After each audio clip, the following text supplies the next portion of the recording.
One of the first recorded units of length, the cubit, was created in ancient Egypt. Based on the length of a human forearm, this important idea of a standard unit of length evolved over the next 5,000 years into the measuring systems we use today. The foot is another ancient unit of length. It was probably based on the length of a human foot.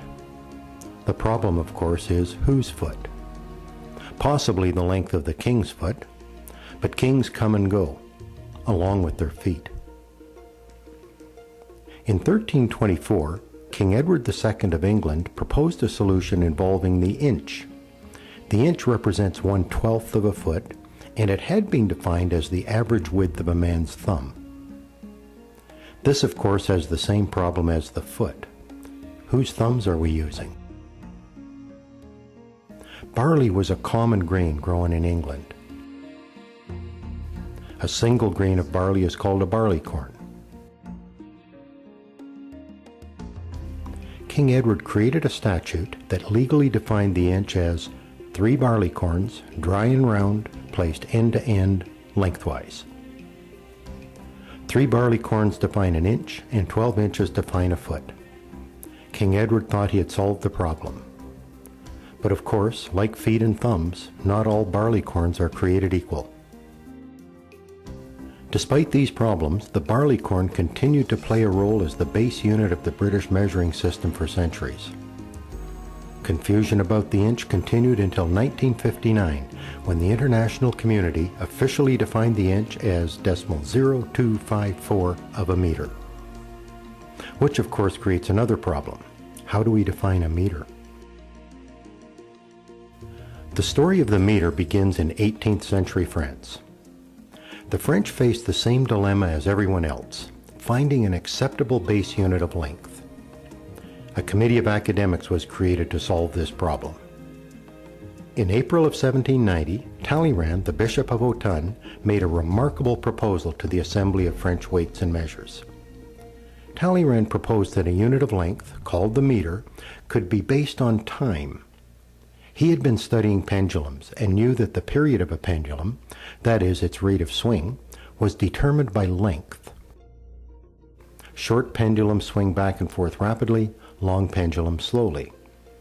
An interesting fact about pendulums is that the mass of the pendulum bob doesn't affect the rate of swing, and within certain limits, the amplitude of the swing is also not a factor.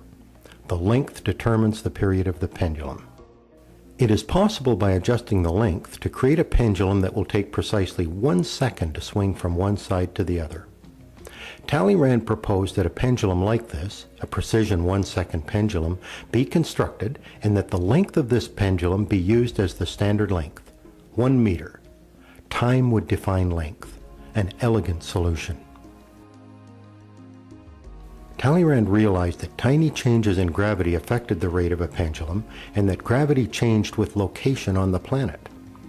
So he added to his proposal that this pendulum be created at latitude 45 degrees, a line of latitude passing through France.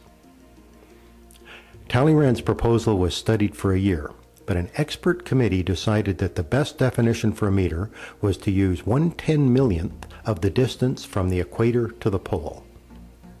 Despite the difficulty of actually measuring the distance from the equator to the pole, this definition for the meter prevailed into the 1900s, with bars of various exotic metals being created to represent the official meter.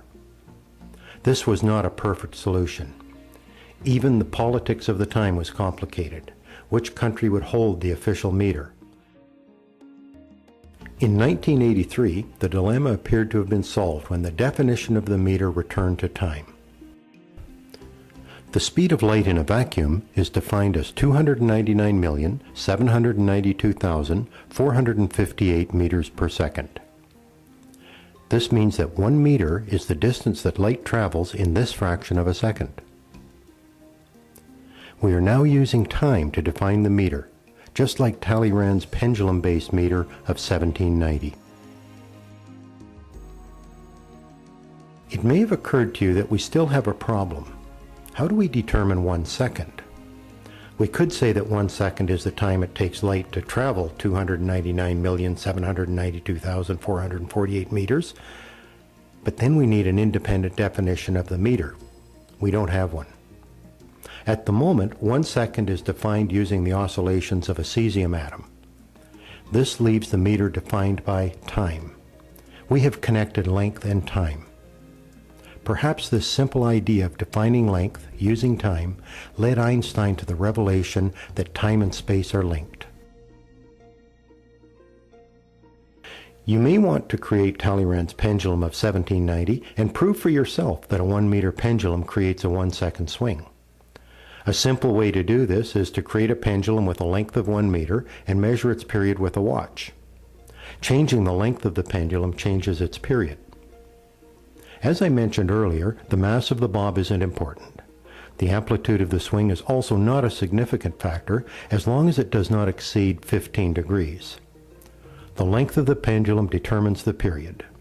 Length is the distance from the pivot to the center of gravity of the bob. In the case of a spherical bob, the center of gravity is the center of the sphere. The formula describing the motion of a pendulum is time equals 2 pi times the square root of length divided by g. G is acceleration due to gravity. This value varies with location, but 9.8 meters per second squared is an average value that can be used in the formula. Length must be in meters and time in seconds. If you solve this equation for a 1 meter pendulum, you will get an answer of 2 seconds for time. This is because it calculates the time for a complete oscillation of the pendulum, the actual period of an oscillating object.